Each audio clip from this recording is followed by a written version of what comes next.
The Wreck of the Titan, or Futility, by Morgan Robertson. Narrated by Zach Walz. Chapter 5. An incident occurred that morning which drew Rowland's thoughts far from the happenings of the night. A few hours of bright sunshine had brought the passengers on deck like bees from a hive, and the two broad promenades resembled, in color and life, the streets of a city. The watch was busy at the inevitable scrubbing, and Rowland, with a swab and bucket, was cleaning the white paint on the starboard taffrail, screened from view by the after-deck house, which shut off a narrow space at the stern. A little girl ran into the enclosure, laughing and screaming, and clung to his legs, while she jumped up and down in an overflow of spirits. "I won way," she said. "I won way for Mama." Drying his wet hands on his trousers, Rowland lifted the tot and said tenderly, "Well, little one, you must run back to Mama. You're in bad company." The innocent eyes smiled into his own, and then, a foolish proceeding which only bachelors are guilty of, he held her above the rail in jesting menace. "Shall I drop you over to the fishes, baby?" he asked, while his features softened to an unwanted smile. The child gave a little scream of fright, and at that instant a young woman appeared around the corner. She sprang toward Rowland like a tigress, snatched the child, stared at him for a moment with dilated eyes, and then disappeared, leaving him limp and nerveless, breathing hard. "It is her child," he groaned. "That was the mother look. She is married. Married." He resumed his work, with a face as near the color of the paint he was scrubbing as the tanned skin of a sailor may become. 10 minutes later, the captain in his office was listening to a complaint from a very excited man and woman. "And you say, Colonel," said the captain, "that this man Rowland is an old enemy?" "He is, or was once, a rejected admirer of Miss Selfridge. That is all I know of him, except that he has hinted at revenge.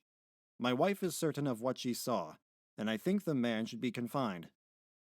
"Why, Captain," said the woman vehemently as she hugged her child, "you should have seen him. He was just about to drop Myra over as I seized her, and he had such a frightful leer on his face, too.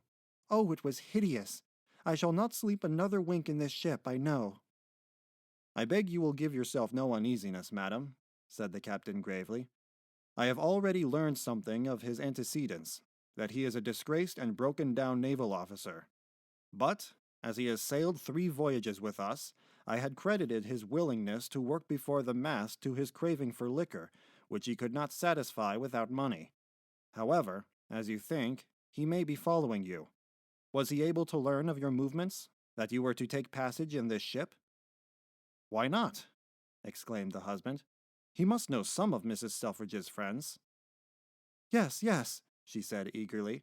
"I have heard him spoken of several times." "Then it is clear," said the captain. "If you will agree, madam, to testify against him in the English courts, I will immediately put him in irons for attempted murder." "Oh, do, Captain," she exclaimed. "I cannot feel safe while he is at liberty. Of course I will testify." "Whatever you do, Captain," said the husband savagely, "rest assured that I shall put a bullet through his head if he meddles with me or mine again. Then you can put me in irons." "I will see that he is attended to, Colonel," replied the captain as he bowed them out of his office. But, as a murder charge is not always the best way to discredit a man, and as the captain did not believe that the man who had defied him would murder a child, and as the charge would be difficult to prove in any case, and would cause him much trouble and annoyance, he did not order the arrest of John Rowland, but merely directed that, for the time, he should be kept at work by day in the 'tween-deck, out of sight of the passengers.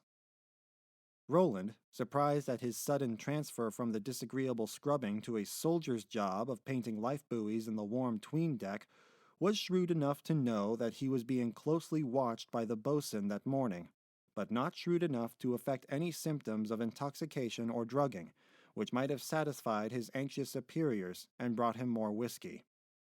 As a result of his brighter eyes and steadier voice, due to the curative sea air, when he turned out for the first dog watch on the deck at 4 o'clock, The captain and boatswain held an interview in the chart room, in which the former said, "Do not be alarmed. It is not poison. He is halfway into the horrors now, and this will merely bring them on. He will see snakes, ghosts, goblins, shipwrecks, fire, and all sorts of things. It works in 2 or 3 hours. Just drop it into his drinking pot while the port forecastle is empty."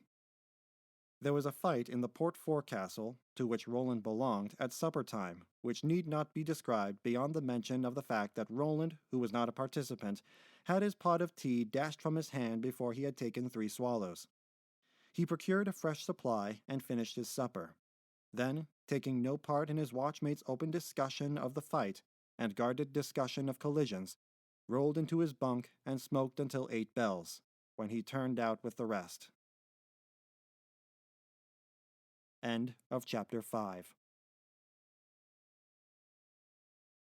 For more audiobook narrations and classroom literature, subscribe to the channel.